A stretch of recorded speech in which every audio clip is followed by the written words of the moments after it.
मेरे गुरु महाराज की जय, साचे दरबार की जय, हरे हरे बाबा की जय।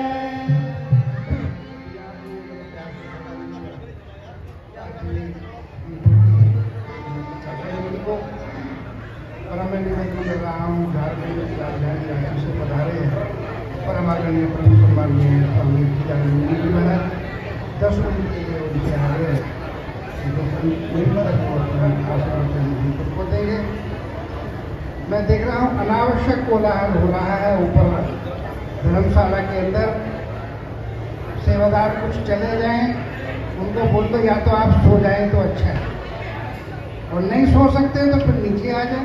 2 विकल्प है आपके सामने, शोर ना मचाए। नहीं तो अभी मैं सेवादारों को भेजता हूँ, कमरों के ताले डलवा देंगे, फिर आपका सुबह आराम से आपको चाबी दे दी जाएगी। हरिओम हरिओम। सेवादारों से निवेदन है कि जाकर के देखें उनको प्रॉब्लम क्या है, इतना शोर ऊपर से आ रहा है। बड़े प्यार से सुनेंगे स्वामी चिदानंद। बोले श्री सतगुरु भगवान की जय। श्रीनंदी निवासी खटखटवासी सर्वांतर्यामी हरिहर बाबा महाराज जय। श्री प्रमंस दयाल महाराज संत समाज की जय। ब्रह्मानंदतम परम सुखदम केवलम ज्ञानमूर्तिं द्वन्द्वातीतं गगन सदृशं तत्तमस्यादिलक्ष्यम् एकं नित्यं विमलमचलं सर्वभि साक्षिभूतं भावातीतं त्रिगुणरहितं सद्गुरुं तं नमाम्यहं, सद्गुरुं तं नमाम्यहम। आज का पावन दिवस, पवित्र दिवस, जब श्रीनंदी भगवान के परम गुरुराज की वसीयतनामा के अनुसार जो उन्होंने अपनी शिक्षा से लिख कर दिया, वह दिव्य दिवस आया।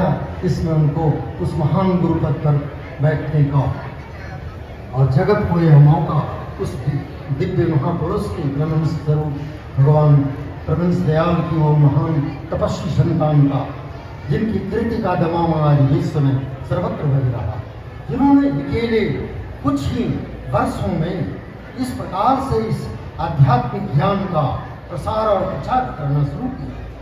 हजारों संत बनाए गए, सन्यासी भक्त, बड़े प्रखर तेजस्वी भक्त, भजन परायण, बड़े चरित्रवान, और जिनका प्रतिफलन सारे संसार में, सारे भारत में परिलक्षित हुआ।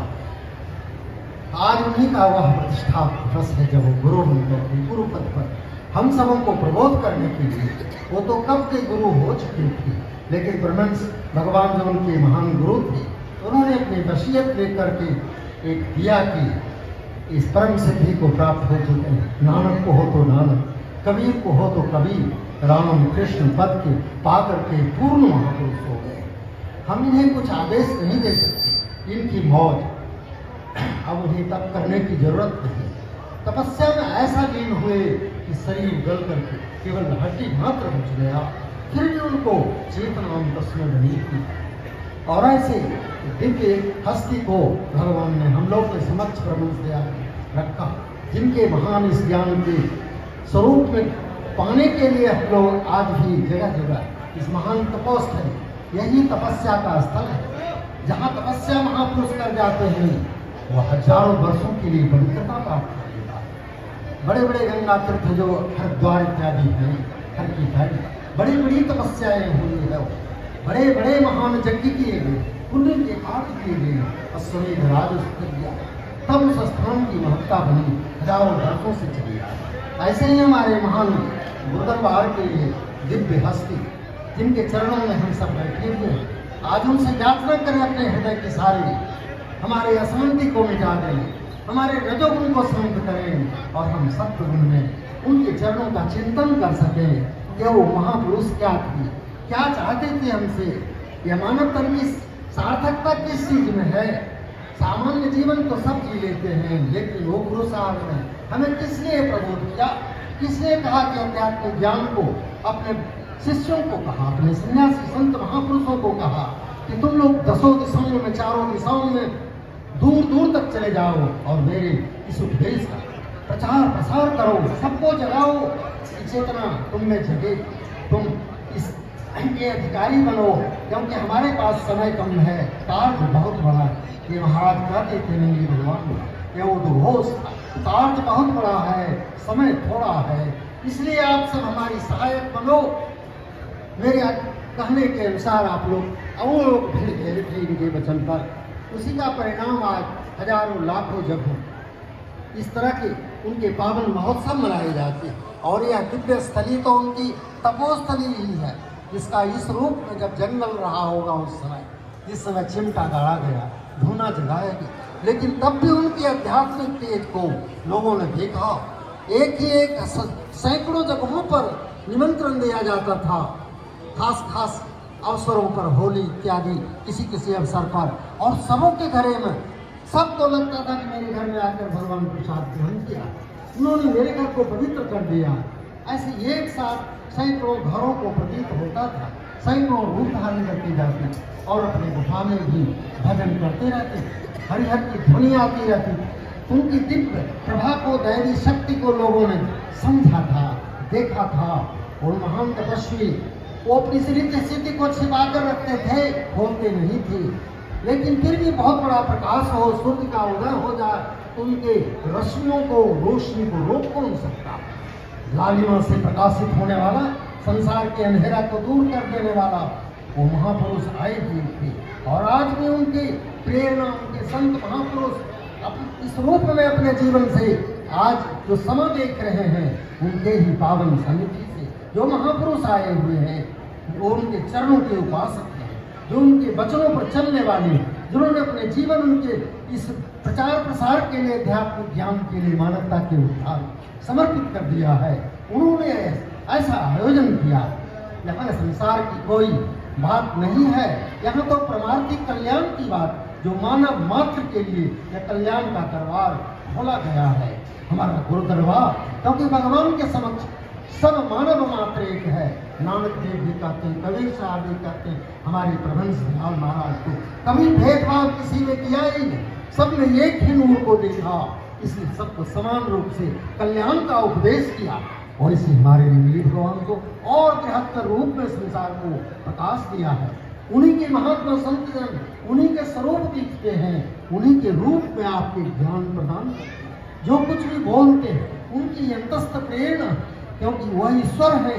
ईश्वर सर्वभूतानां हृदय देशे अर्जुन तिष्ठति, ब्राह्मण सर्वभूतानि जंत्रारूढ़ माया।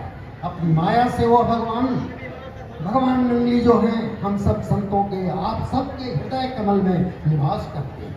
आप उन्हें शुद्ध करके हृदय को देखें तो अंतःचक्षु से दिल के आईने में है तस्वीर यार की, जरा गर्दन झुकाई देखी, अपने अहंकार को गिरा दी, अपने मन के मान को, अपने मन की कल्पना को थोड़ी देर के लिए शांत होने दे। हृदय सरोवर के उठते हुए लहरों को अभी तुरंत उस दिव्य भगवान का अनुभव होगा, जो भगवान सर्वत्र फैला, हरि व्यापक सर्वत्र समाना, प्रेम के प्रकट हो ये मैं जान। और प्रेम के लिए सेवा जरूरी है, प्रेम के लिए त्याग जरूरी है। बिना सेवा किए, बिना त्याग किए वह प्रेम नहीं होता। वहाँ चालाकी काम नहीं करेगी, वहाँ तो दिल खोल कर, जैसे महाराज ने कहा, इस सेवा को ढूंढना है। देख लीजिए आपके लायक क्या सेवा, हर आदमी सेवा करें, कुछ न कुछ मन की सेवा, कहीं किसी प्रकार की आप अपनी मन की बुद्धि से जितना कर सकते हो सब सेवा में परिगणित हो। इष्ट तो सबके एक है, वो कल्याण में स्वरूप, वो भगवान। लेकिन इष्ट एक, सेवा अनेक रूप में, हजारों रूप में आप हम सब करते हैं, करना चाहिए निरंतर। यही भगवान का उपदेश है। सेवा से क्या होता है, हमारे हृदय माना जाता है, और भजन सेवा के बाद होने से उसको जल की फुहारा से साफ कर दिया जाता है। मन रूपी दर्पण को साफ करने के लिए सेवा मंजन है, और सुमिरन भजन जिसको कहते हैं वह जल की फुहारा। ये हमारा अंतःकरण निर्मल हो जाए, उसमें वो स्वयं प्रतिबिंबित दिल के आईने में है तस्वीर यार की, जरा गर्दन झुकाए तो भगवान के चरणों में निवेदन करके संत महात्माजनों को प्रणाम करते हुए आप सबके लिए मंगल कामना बोले श्री सतगुरु भगवान की जय, श्री नंदी महाप्रभु, श्री धनुष दयाल भगवान की सत्य सनातन धर्म।